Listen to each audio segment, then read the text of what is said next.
ये कहानी एक ऐसे घर की है जिसमें रहने वाले लोग हत्यारे थे। वो लोगों को तड़पा तड़पा कर मारते थे और इस घर के कुछ ऐसे राज थे जिनकी आप कल्पना भी नहीं कर सकते। चलिए कहानी शुरू करते हैं। आज जंगल में दो दोस्त वीकेंड मनाने आए थे। थोड़ी देर बाद लड़का कहता है, हम अपने कैंप का रास्ता भूल चुके हैं, चलो इस तरफ चलते हैं। इसके बाद लड़का कहता है, भागो हमारे पीछे कोई लगा है, हम गलत जगह पर आ गए। तभी लड़की कुछ देखकर चिल्लाती है और एक शैतान लड़के को पकड़ लेता है। ये सब देखकर लड़की वहाँ से भागती है, लेकिन लड़के को शैतान ने मार दिया था। तभी लड़की पास ही के एक घर की तरफ भागती है और घर का दरवाजा मारिया नाम की औरत खोलती है। लड़की बुरी तरह से डरी हुई थी और मारिया से पुलिस बुलाने के लिए फोन मांगती है। मारिया कहती है, तुम्हें डरने की जरूरत नहीं, अब तुम सुरक्षित हो। चलो पहले मैं तुम्हें चाय पिलाती हूँ, उसके बाद हम पुलिस को बुलाएंगे। ये सुनकर लड़की उसके पीछे पीछे घर के अंदर आती है। मारिया कहती है, ये मेरे बेटे हैं, तुम बेफिक्र होकर यहाँ बैठो। मारिया के बेटे थे विलियम, जेसन, वाइट और बिली। चारों लड़की को ध्यान से देख रहे थे। अचानक तभी लड़की के सिर के दो हिस्से हो जाते हैं और ये सारा काम मारिया का था। फिर वो कहती है, चलो खाना खाएं लड़कों, आज मस्त मीट मिला है। इसके बाद मारिया जंगल में जाकर कहती है, चार्ली मेरे बच्चे, चलो आकर खाना खा लो, मेरा प्यारा बेटा। कुछ दिनों बाद अपनी जवानी के सारे रंग देख चुका यह विल, जो घरों में फ्लोर्स की मरम्मत का काम देखता था, अब वो अपनी शॉप के अंदर आकर कहता है, क्रिस और टेरी, ये रहा आज का काम। तुम दोनों को इस घर में जाकर फ्लोर ठीक करना है। तुम्हें जल्दी जल्दी निकलना होगा क्योंकि ये घर शहर से काफी दूर है। कोशिश करना कि शाम होने से पहले तुम वापस आ जाओ। अगर डीन और सैम अपने काम से जल्दी फ्री हो गए तो वो भी तुम्हारी मदद करने आएंगे। कुछ देर बाद क्रिस और टेरी उस घर के पास पहुँच जाते हैं जहाँ उन्होंने काम करना था। वैसे ये घर किसी और का नहीं बल्कि मारिया का था। वही अपने घर में काम करवाना चाहती थी। फिर वो क्रिस और टेरी को कमरा दिखाती है, जिसके बाद दोनों अपना काम शुरू कर देते हैं। दूसरी तरफ डीन और सैम भी अपने काम से फ्री होकर मारिया के घर की तरफ बढ़ रहे थे। उनके साथ एक नया लड़का मैक भी था जो अभी काम सीख ही रहा था। उधर मारिया क्रिस के पास आकर कहती है, ये लो बेटा चाय पी लो। वो उसे चाय देकर बाहर से दरवाजा बंद कर चली जाती है, जबकि अंदर चाय पीने के बाद क्रिस अपने ही अंदाज में काम शुरू करता है। फिर वो कोई चीज लेने टेरी के पास जाने लगता है, लेकिन दरवाजा बाहर से बंद था। अब कमरे में बिली आता है जिसके इरादे खतरनाक थे।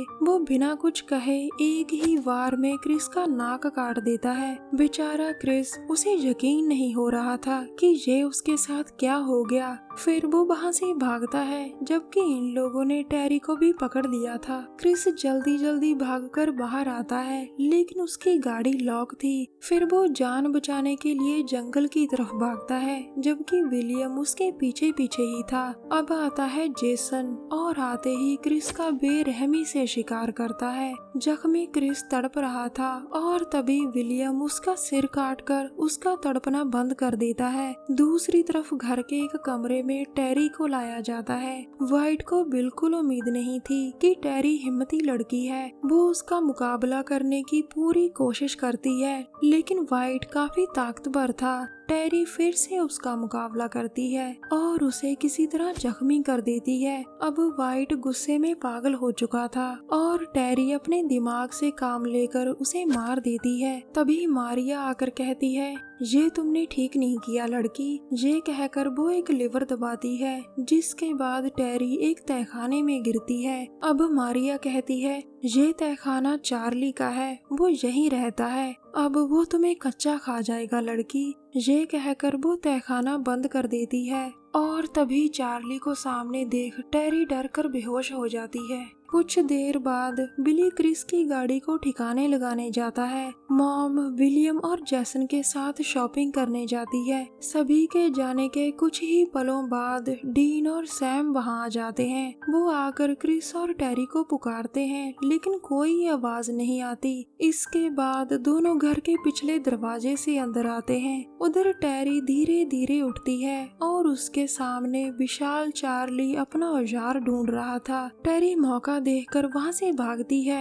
और चार्ली को इस बात का पता चल जाता है। चार्ली के तहखाने में बहुत सारे रास्ते थे और टेरी इन्हीं रास्तों में आगे बढ़ रही थी। फिर वो एक दरवाजे के पास पहुँच जाती है जो बाहर से बंद था। तभी गाड़ी में बैठे मैक की नजर दरवाजे पर पड़ती है। वो जल्दी जल्दी पास आकर कहता है, कौन है? टेरी उसकी आवाज पहचान कर उससे मदद मांगती है, जिसके बाद वो गाड़ी में जाकर एक औजार उठाता है ताकि दरवाजा खोला जा सके और साथ ही गाड़ी का हॉर्न बजाता है जिसे डीन सुन लेता है। कुछ ही पलों में तीनों दरवाजा खोलने लग जाते हैं और डीन जल्द ही कामयाब भी हो जाता है। अब टेरी फिर से दरवाजा बंद कर कहती है, चलो भागो यहाँ से। इसके बाद सभी गाड़ी लेकर वहाँ से भागने लगते हैं, लेकिन तभी डीन को क्रिस का ख्याल आता है। इससे पहले कि वो कुछ कर पाते तभी एक ही झटके में टेरी मारी जाती है। टेरी को मारने वाला था जेसन, जिसे सामने देखकर सैम और डीन गाड़ी के पीछे छुप जाते हैं। अब पूरा परिवार उन्हें मारना चाहता था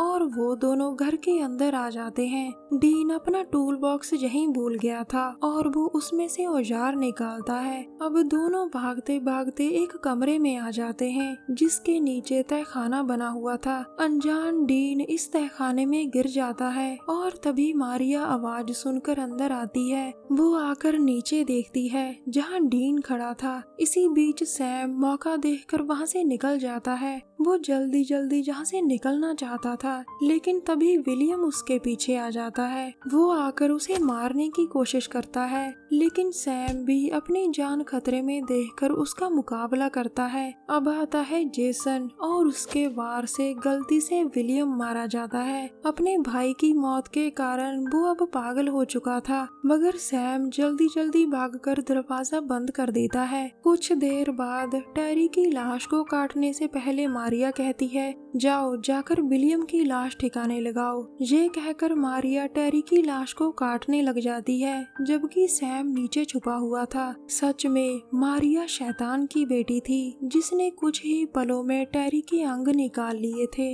अब बिली विलियम की लाश ठिकाने लगाने जा रहा था, जिसके सामने मैक खड़ा था। दरअसल मैक को लगा कि गाड़ी डीन चला रहा होगा, लेकिन ये तो बिली था। वो जल्द ही उसे पकड़ लेता है और तभी सैम गाड़ी लेकर वहाँ पहुँच जाता है। इसके बाद मैक अंदर आकर पूछता है, क्या तुमने किसी को फोन किया? सैम कहता है कि हम काम के वक्त फोन साथ नहीं लाते, तो मैं कैसे किसी को फोन कर सकता हूँ। हमें जल्दी जल्दी डीन को बचाकर यहाँ से निकलना होगा। ये कहकर वो आगे बढ़ते हैं और पीछे बिली की लाश छोड़ जाते हैं। कुछ देर बाद मारिया दरवाजा खोलती है और तभी सामने खड़ा सैम उस पर वार करता है। दोनों डीन को लेकर जल्दी जल्दी जहाँ से निकलना चाहते थे और तभी जेसन उनके पीछे आ जाता है, जिसे देखकर दोनों भागते हैं। दोनों भागकर एक कमरे में आते हैं, लेकिन जेसन भी वहाँ पहुँच जाता है। अब जेसन सैम को मारने ही वाला था कि तभी मैक उसे रोकता है, मगर ताकतवर जेसन को रोक पाना इतना आसान नहीं था। वो दूसरे कमरे में आकर उसे जानवरों की तरह मारने लगता है। तभी मैक पीछे से आकर कहता है, उसे छोड़ दो। ये सुनकर जेसन सैम को छोड़ देता है, जबकि मैक की गन खाली थी।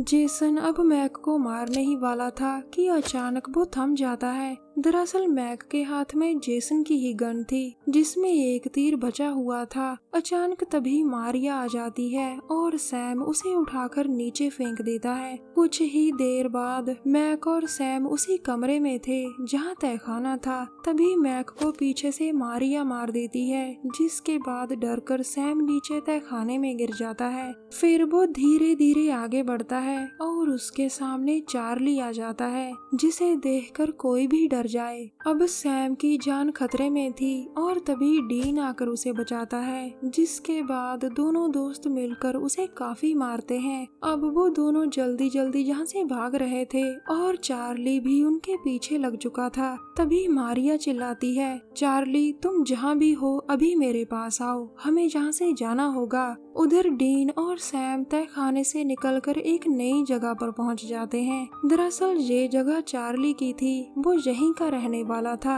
वो मारिया को अपनी माँ समझता था और मारिया भी उसे अपने बेटे की तरह मानती थी। आखिर में दोस्तों, हर काम में कोई ना कोई खतरा जरूर होता है। कभी कभी काम वाले हादसे का शिकार हो जाते हैं और कभी कभी काम करने वालों को ऐसे लोग मिलते हैं जिनके अंदर जरा सी भी इंसानियत नहीं होती। अंत में सैम और डीन भी मारे जाते हैं। हमारी वीडियो देखने के लिए धन्यवाद। प्लीज हमारे चैनल को जरूर सब्सक्राइब करें। मिलते हैं अगली वीडियो में, तब तक के लिए नमस्कार, जय हिंद।